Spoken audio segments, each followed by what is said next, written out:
Hello and welcome to Phil Talking D20 Kick-Ass Combat Part 2 or Part 2 or in Roman numerals II. So today's video I'm going to essentially take what we covered in the first video of Kick-Ass Combat, where I effectively kind of broke down how all players, regardless of class, can utilize the 3-action system, weapon traits, and a bit of kind of creative thinking to get more out of combat. And it was important that it was a general overview, because I think one of the strengths of Pathfinder 2 is that it really gives you a lot of options to be cool and creative, even if you're not a martial class, which is really, really important. You know, everyone wants to have fun in combat. There's no fun in being in, a situation where your character is left hanging around, not being very useful. And Pathfinder 2 does a really good job of enabling fighter classes and combat classes to still kind of, if they choose to build in a particular way using the kind of the pick skill system, as opposed to being given arbitrary skills, to get social encounters, but also for non-combat characters to get stuck in and engaged in a fight and not feel equally as useless and left out. So today's video, how can we take kick-ass combat to the next level? You've leveled up. The first talking point I want to cover is weaponry. So we talked about weaponry in the first video, and there's a really good selection of weapons in Pathfinder 2e in the core book. Again, one of the great strengths of the core book is it's got everything in, bar monsters, and you can get them online or by bestiary, and there's loads, and you're sorted for life. But obviously there are some gaps. Now, one particular gap is the poleaxe, or poleaxe. It's a two-handed hafted polearm weapon. It's got a hammerhead, it's got an axe blade, and it's got a kind of a spear tip kind of spike. Some don't have the hammerhead, they have like a spike style like pick head. I think they're also sometimes referred to as lucerne hammers. Don't quote me on that. Polearms are a broad church of weapons. I suppose to give an example of what I'm talking about when we talk about medieval weapons not necessarily being as they are reflected on the pages in this book and in Pathfinder 1 and even D&D 3.5, 5th edition, 4th edition, is medieval weapons are vary wildly. You type in halberd and you look at halberds, there's all sorts of different shapes and sizes. Swords, all different shapes, sizes and lengths. It's kind of like saying, he uses an assault rifle. And then you go, oh, okay. And everyone kind of knows what an assault rifle is. You've got a general understanding of what they mean. But then you go, well, what kind of assault rifle? Is it an AK-47 or is it an M16?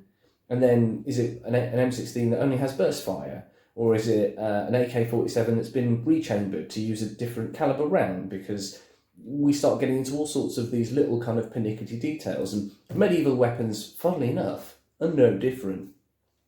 So, looking at the poleaxe, how do we create a weapon?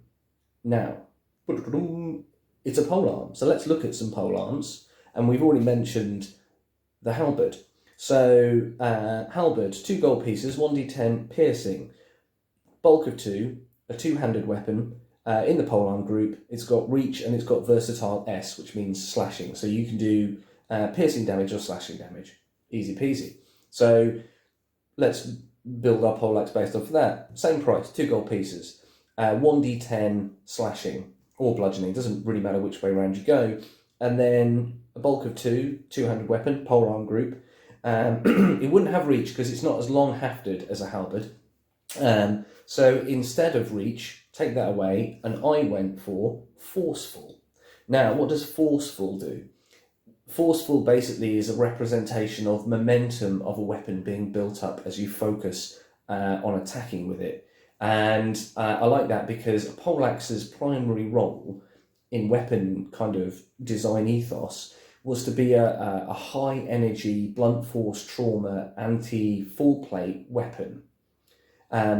if you're wearing full plate and someone tries to slash you with a one-handed sword across the chest, they're really not going to do a lot of damage to you at all. It's something that, unless they're really strong in real terms, you're going to shrug off pretty easily. The plate is going to stop you being cut.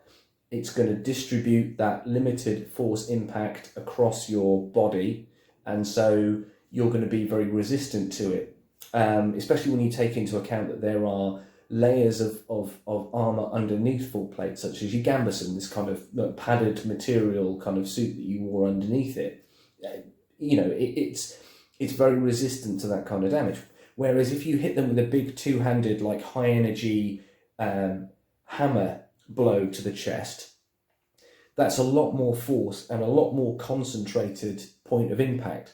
So you've got this high energy impact that travels into the body and cracks ribs or winds them and physically disables them, which enables you to then bring the axe head round and catch the nape of the neck, or under an armpit where there are these weak spots, or the back of a knee where there's weak spots. You know, full plate isn't invulnerable. No armour ever has been. It's always an arms race. Weapons versus armour, armour versus weapons. And it will carry on until we stop doing war-y stuff, and I can't see us stopping doing that anytime soon.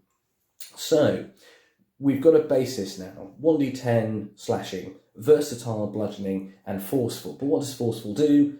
Building up this momentum. Effectively, on your first attack, weapon's perfectly normal. On your second attack, you get a bonus based on the number of weapon dice that the weapon has, additional damage. So if it's got 1 damage dice, you get plus 1 extra point of damage on your second attack. If it was a magical weapon and had the damage kind of rune on it that gives it an extra damage dice, so it was a 2d10 weapon, that's second attack -5 to hit, but plus 2 points of extra damage. On a subsequent attack after that, so your third, that bonus damage doubles. Oh, so if it's a +2 on the first attack, it's now +4 damage. So if you land that -10 blow, you're really putting some serious wallop in there, because 2d10 +4 plus whatever you're adding from your strength modifier is pretty damn tasty. So that is why I went with forceful. Forceful's out of the book. Falchions have it. There's many weapons that have forceful, so we're not being cheap, we're not being beardy. And we have that versatile. So if we went with slashing, we said the axe head is the primary, and then we say versatile bludgeoning, versatile piercing, we've created a poleaxe, the AK-47 of the knightly arsenal. Good times.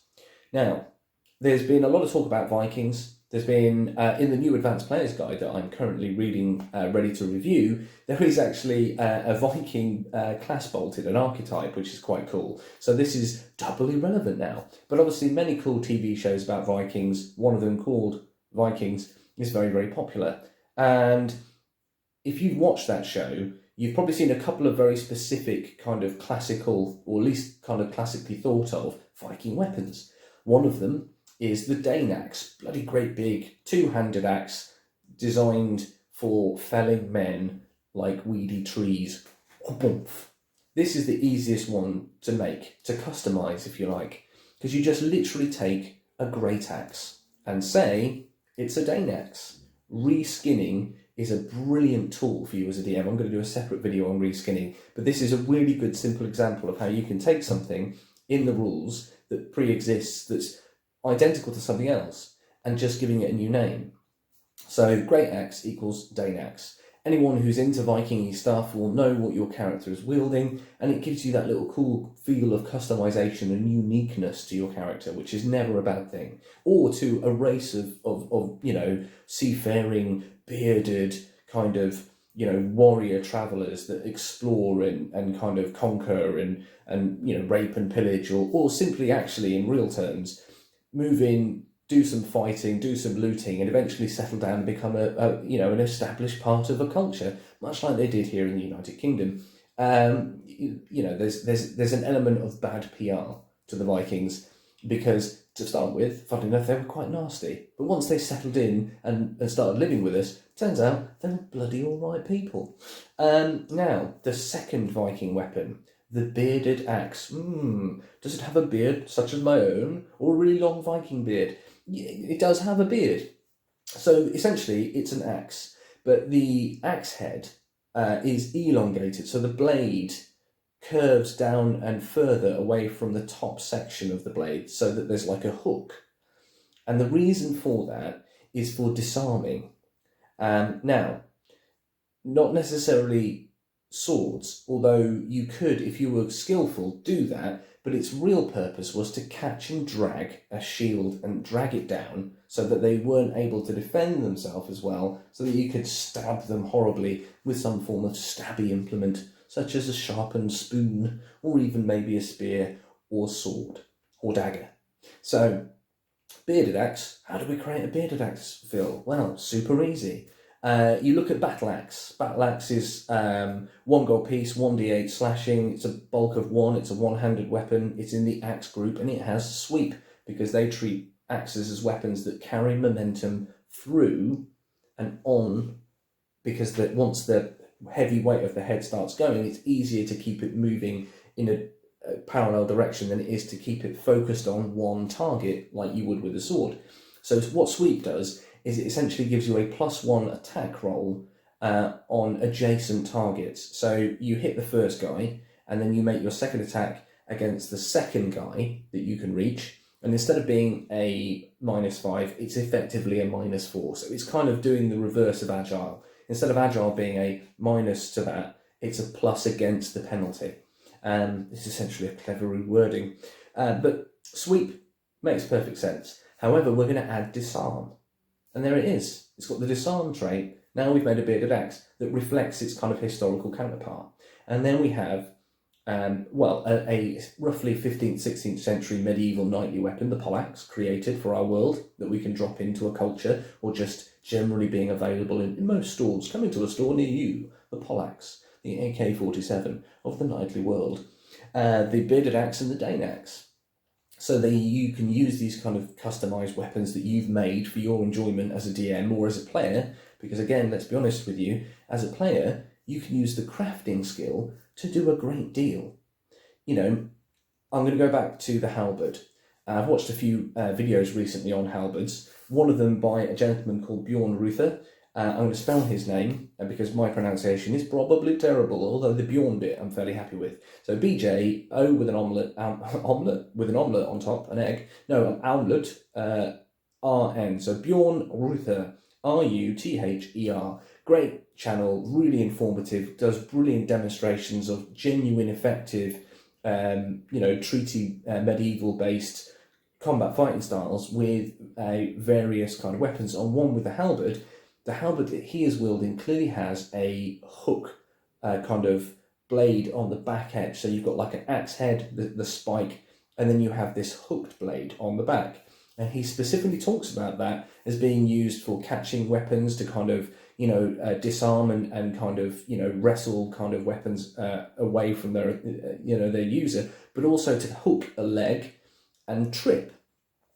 So if you've got the craft skill, or you're just a DM that says, I'm going to put trip on halberds now because Phil said so, and I watched that video and he's right, that's pretty cool, Bjorn Ruther's a badass, which he is, by the way. He's an absolute beast of a bloke. It's fascinating to watch. Like, he's the guy that literally, cuts a man from shoulder to groin when he impacts. He's that kind of a guy. Fascinating watch. Lovely. Quite peaceful, actually. They're almost like... it's like medieval weapon, what was the word I'm looking for? Tai Chi, because they're often silent. But anyway, back to the halberd. If you are a player and you have the craft skill and you're like a weaponsmith, there's nothing stopping you from building weapons with traits. It's perfectly reasonable. If you're making successful craft checks and you're working with genuine examples of medieval existing weaponry, and you're looking at these rules yourself and discussing it with your GM, and your GM is okay, there's nothing stopping you as a player, if the DM isn't selling halberds with trip, as long as they're kind of generally comfortable with what you're doing. You're not saying, oh, it's got this and this and this and this and this, and it clearly can't have that, and there's no like historical proof that it did. Like, oh, I'm making my halberd so it's got a nuclear cannon in it. Well, jog on, no. But if you're just simply saying, look, here's a couple of examples of halberds with this hook bill blade on the back that I can use to trip. Watch this, see that, look at this, Exhibit A. I've evidenced my case. Craft checks, appropriate amount of in-game time. made it. Or the DM simply goes, yeah, that one you could go and buy from a specialist, and maybe I'll charge you an extra gold piece, so it's 3 gold pieces.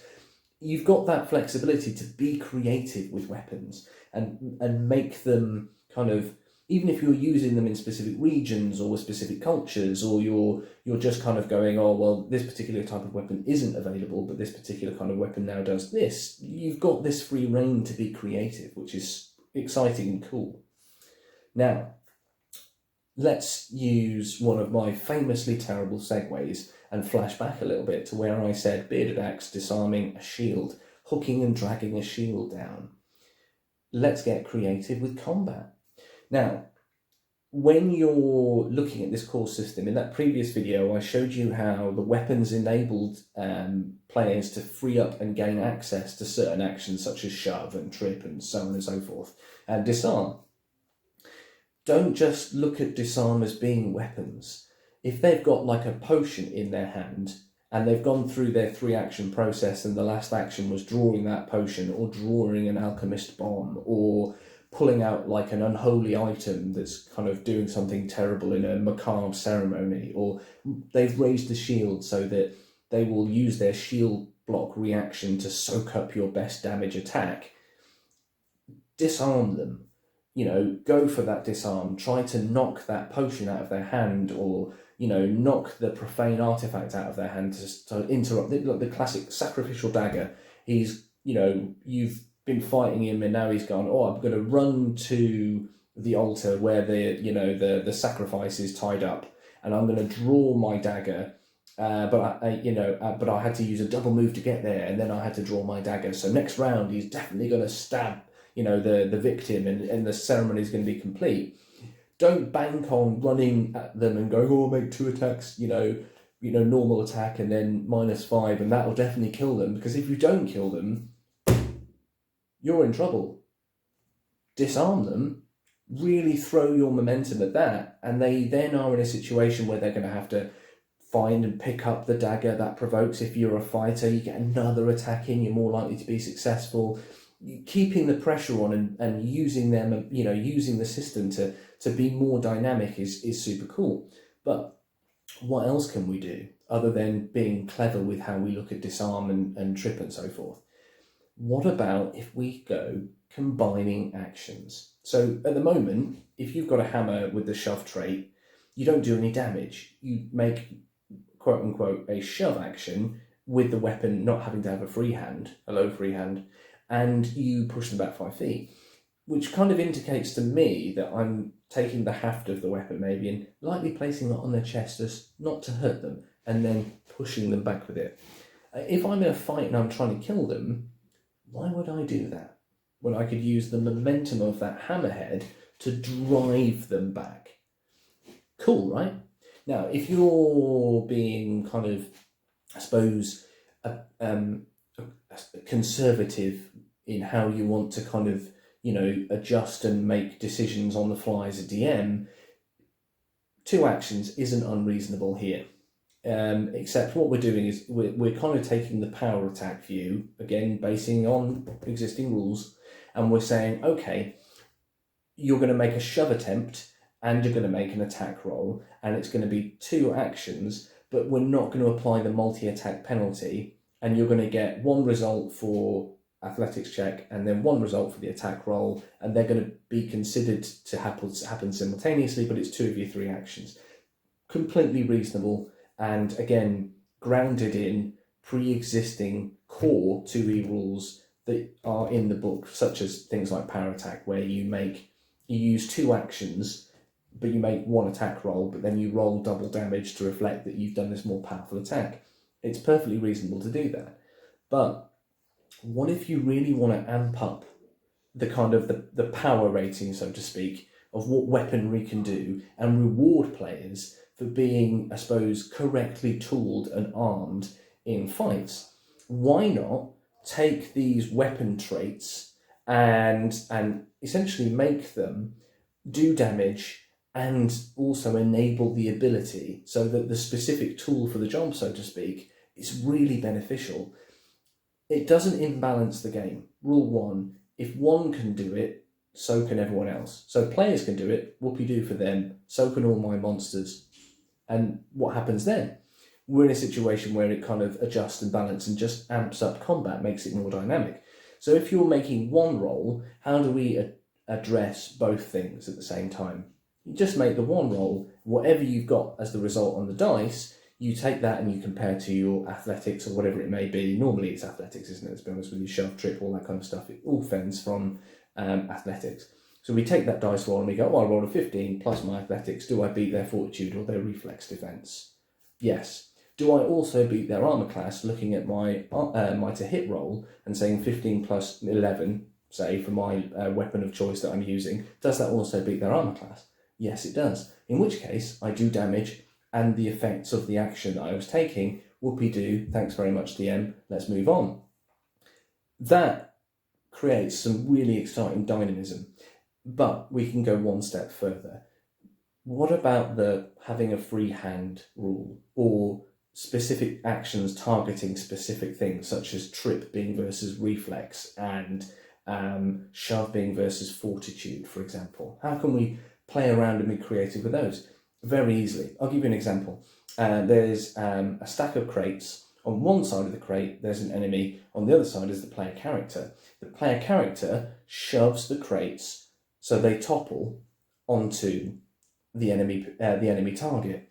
How do you do that? You start off by making a athletics check versus the target MP's, villain for the case of this purposes, fortitude defense. And we simply assign that to the crates because that's the result we're going for. If they succeed, they successfully topple the crates so that it stays balanced and fair because it's based on the metric of you versus the target you're going for. And the thing in the way that theoretically could be something used to kind of topple, we've all seen it in movies, and do something cool and dynamic, is still being balanced fairly by the rules mechanics of the game. We're not breaking those rules mechanics and saying, the crates are much easier to push over, so ha ha ha, I'm doing a sneaky. We're still using the target DC. If those crates then topple, they then obviously push back the target because he doesn't want to get crushed under them. However, you could easily also say, all right, I want to trip them using those crates. Same rules apply. We use their reflex DC as the target. And then we hit the crates, we roll our athletics check versus the target's reflex DC. And if they don't get out of the way, they're not prone by the crates. If you critically succeed, what happens? They take an extra D6 of damage from falling. Happy days. We've got this very movie-esque feeling environment. And again, you can change that up and say, I want to trip an opponent. But what if the situation is different? There's a wagon. On top of the wagon, there's the target. You're underneath. And not underneath, you're on the ground. And you want to trip that person. And what you're going to do is you're going to run and shoulder barge the wagon so that it wobbles. And that causes them to fall over. We still need to roll our dice. We still have our target DCs. Instead of, obviously, targeting them directly, if there is a reasonable argument to be made for something being, able to affect the desired outcome, we should go with it. We've all seen it in movies, and being a bit more movie-esque and a bit more creative enables a much more dynamic and exciting experience for players, but also for villains at the table to kind of change things up and suddenly have these dramatic moments where at an inopportune moment someone's not prone or someone's knocked from a balcony, is hanging by a hand with someone kind of going, I will step on your fingers and you'll fall to your death, and someone has to then rush and save them by shoving them off or whatever it may be.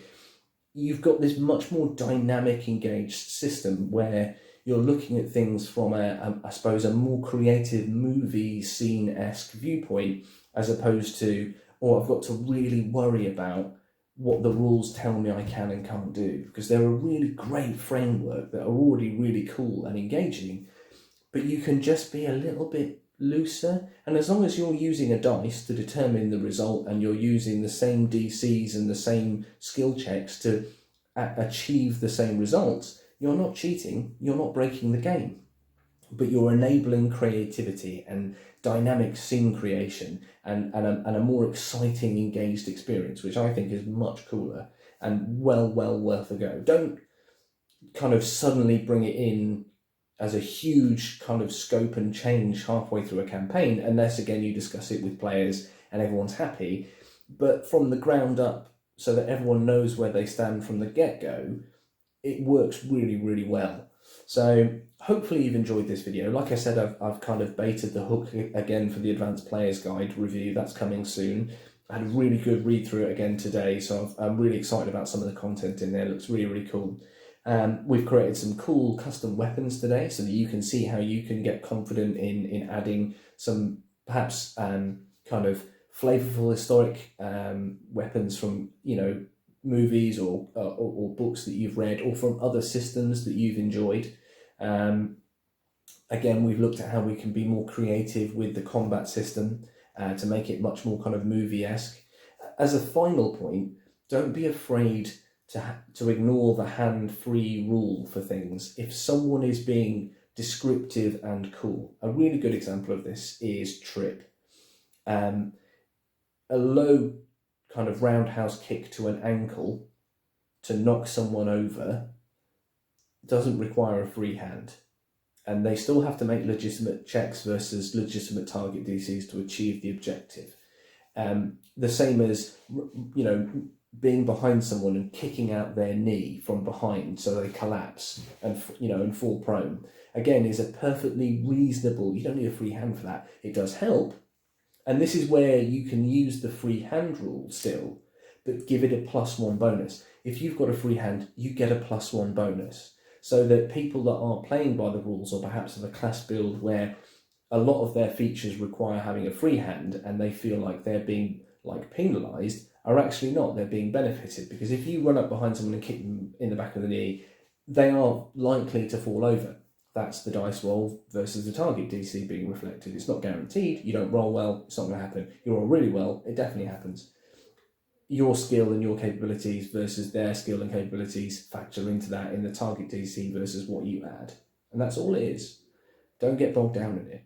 But if you've got a hand free and you grab their shoulder and you kick the back of the knee out and yank, they're more likely to go down. So give them a +1 bonus. If they're playing by the rules core and they're doing a good job and they've got the free hand and they know what they're doing with it, give them a +1 bonus versus people who haven't got a free hand and are just chancing a roll and they're, you know, maybe not going to be able to achieve it as easily, so that you can balance the kind of the player kind of pool versus people that are kind of using certain classes and feat trees that really do kind of heavily keep leaning on hand free to achieve, versus people that aren't, that just chant something with a bit of creative thinking. Happy days. You can also apply that from a perspective of what you've seen in, you know, movies, what you've read in books, to kind of arbitrate what you feel is acceptable and what you feel is. And remember, if the DM says no, the DM says no, even if it is really simple and obvious and really kind of straightforward, just move on. But then at the end of the session, just be like, you know, look, I've raised these kind of pretty valid points. Can we have a quick catch up on it, and why you took that decision? Is it because you feel like it would favour me over someone else at the table, or, and just get a feel for why, and then look at it and discuss it and say, well, is there an option where we can just be a bit more kind of creative that you're happy with, and get a framework and move it forward. But hopefully you've enjoyed the video. Hopefully you're going to go off and be inspired to create some cool custom weapons, to you know, create a bit more dynamism, the next level of dynamism in your combat, and really kind of amp it up and get the most out of 2E to yeah, have kick-ass combattery. Well, that's the end of this video. I hope you enjoyed it. Let me know in the comments section below if you create any cool you know, homebrew weapons or historical weapons using these rules. Again, let me know if you've got some cool stories from how you've been a bit more creative with the combat system. I'd love to hear them. Drop me a like, drop me a sub. Like I said, that Advanced Player's Guide review is coming, and it's going to be a belter because it's a really good book. I'm excited. And hopefully I will see you soon. Stay safe, stay well, and I'll see you on the next vid. Peace out.